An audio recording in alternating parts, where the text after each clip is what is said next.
صاحبة الزعامة في أفريقيا مصر، أكثر من توجت في لقب كأس أفريقيا تواجه بنين. قبل الحديث دعونا نتابع معكم هذا التقرير يغربنا أكثر فأكثر من مواجهة دور ثمن النهائي مصر وبنين. نتابع. هنا حيث التاريخ أرجع أقول إن إحنا منتخب مصر حاصل على 7 كأس أفريقيا، بلد 120 مليون بيحبوا كرة القدم، بيحبوا منتخب بلدهم. اللعيبة اللي عندي بتمثل فعلا وطنها، إن هم ليهم طموح كبير إن هم يفرحوا منتخب بلدهم. كل التوفيق للمنتخب المصري أمام مواجهة منتخب بنين. من أين تبدأ في هذه المواجهة وتعليقك صار؟ مواجهة جديدة بطموحات عديدة بالفعل، طموحاتنا كبيرة جدا، طموحاتنا تبدأ من حصد بطاقة التأهل لربع النهائي، نبحث عن فوز مقنع، نبحث عن مكاسب عديدة اللي احنا تمنيناها للمنتخب المغربي بالأمس، نتمناها للمنتخب المصري اللي في مباراة الغد. الحقيقة هو السؤال الذي يطرح نفسه، هل هي مباراة محسومة أو موقعة ملغومة؟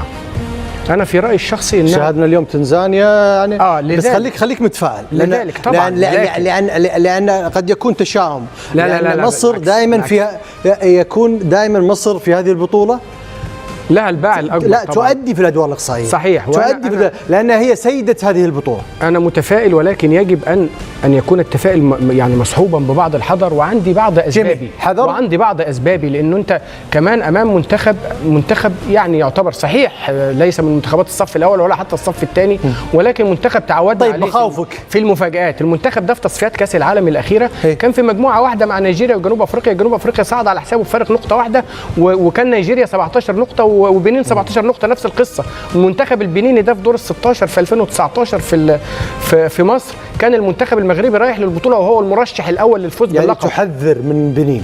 ما أنا هقول لك بس كان أكمل لك. كان في 2019 المنتخب المغربي في الأمم الأفريقية في مصر كان هو المرشح الأول، أشرف حكيمي وحكيم زياش وياسين بونو ونفس الجيل ده، وكان هو المرشح الأبرز للفوز. وفي دور ال16 التقى بمنتخب بنين، ومنتخب بنين تقدم بالنتيجة، والمنتخب المغربي أدرك التعادل في الدقائق الأخيرة، وبعد كده فاز بنين بضربات الجزاء وتأهل لمواجهة السنغال في دور ال8 وخسر بصعوبة بالغة.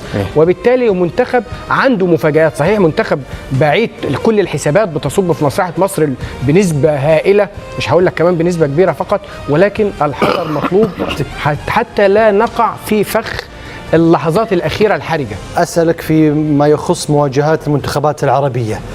تونس واجهت مالي، والمغرب واجهت تنزانيا، ومصر ستواجه بنين. أيهما أصعب؟ كانت المواجهات الأسهل للمنتخبات العربية كانت مواجهة المغرب ومصر.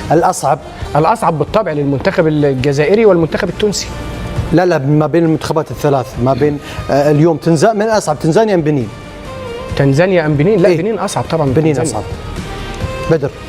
والله على الورق طبعا الجزائر احنا نتكلم، بس انا ضربت لك في تشابه ما بين الثلاثه. الجزائر كونغو الديمقراطيه صعبه، لكن انا بما ان متقاربه مواجهات تونس والمغرب ومصر مع خصومهم. طبعا، واحيانا ما تكون مباريات متصدر المجموعة مع أفضل التوالي تكون مباريات ملغومة وتحدث فيها مفاجآت. أنا أقول اليوم على أننا في دور خروج المغلوب، ولا بد من الحذر، كل الحذر من أي منتخب بنين ممكن أنه يشكل متاعب للمنتخب المصري. لذلك على المنتخب المصري أنه يحسم الأمور في بداية المباراة، لا يتركها كما تركها المنتخب المغربي. كل ما تأخر في التسجيل كل ما ازدادت الثقة عند سناجب البنين. وأنا أقول في عنوان يمكن نطلقوا عليها أنه نتوجهوا للاعبين منتخب مصر، احذروا العناكب، احذروا السناجب أن تتحول إلى عناكب، لأنه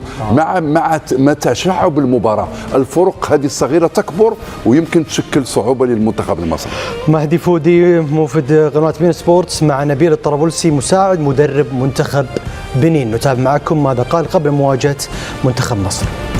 سعيدني أن أستضيف مساعد مدرب منتخب البنين السيد نبيل طرابلسي التونسي الذي يحضر معنا، وأشكره على انتظاره. رافق المدرب غوغ في تجارب سابقة مع منتخب بوركينا فاسو، مع منتخب نيجيريا، والآن مع منتخب البنين. نبيل، باش تكون مباراة صعبة أمام ملك هذه المسابقة، هنالك شكوك حول مشاركة المهاجم المخضرم ستيف مونيه الذي يعاني من نوبة حمى وزكام إن صح التعبير، تواصل غياب دافيد كيكي.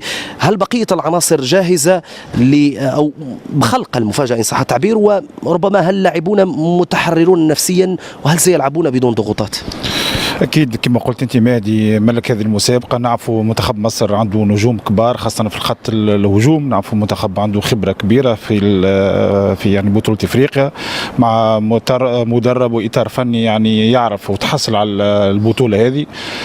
تكون مقابله صعبه نعرفوا هذا، يعني محضرين. تعرف كما قلت انت في السابق تحدثنا حتى في الاوف عن اللاعبين عندهم خبره زاده في الدوري المصري كما دودو وحسن وسمادو. هذوم لاعبين عندهم خبره يعرفوا يعني الدوري المصري. نعرفوا جل اللاعبين المنتخب المصري من نادي الاهلي بيراميدز اللي متحصل على بطوله افريقيا.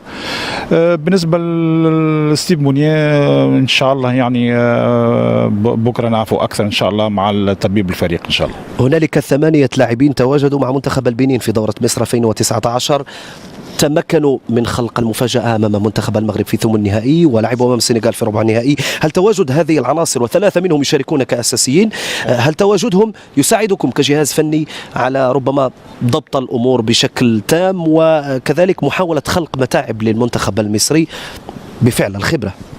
اكيد كما قلت اللاعبين هذوما عندهم خبره يعرفوا يعني 2019 كانت مقابله كذلك صعيبه ضد المنتخب المغرب. إذن كان هذا حديث نبيل الطرابلسي مساعد مدرب منتخب بنين قبل مواجهة منتخب مصر. شوف بإيجاز شديد ولينا متخوفين لأنه مقابلة اليوم ومقابلة الأمس خلاونا ولينا نشكوا في رواحنا ولينا نشكوا على سف. لكن أنا مشكلتي الوحيدة أن ثقتي كاملة في المنتخب. المشكلة الوحيدة هل موجودة الانتعاشة البدنية، لأنه المنتخب المصري عنده تقريبا 8 أيام الفريق الأصلي ما لعبش المقابلة الثالثة وارتاح تقريبا 8 أيام. هذا المفترض تكون إيجابية، أنت تراها سلبية. أنا شو نقول هذا سلاح ذو حدين على تجهيز الطاقم الفني في مصر ذهنيا وبدنيا لهذا المواجهة. هذا شو نقول لو اللاعبية معناها باهي أنه ما لعبوش وكذا وحاضرين وفما انتعاشة رائع، لكن لو النسق ما هوش موجود تولي مشكلة. مصر باش تربح البنين إذا مصر يكون فريق بنين. نسبة التأهل لمنتخب مصر حسام الدين أحمد. التأهل نسبة 70% لمصر.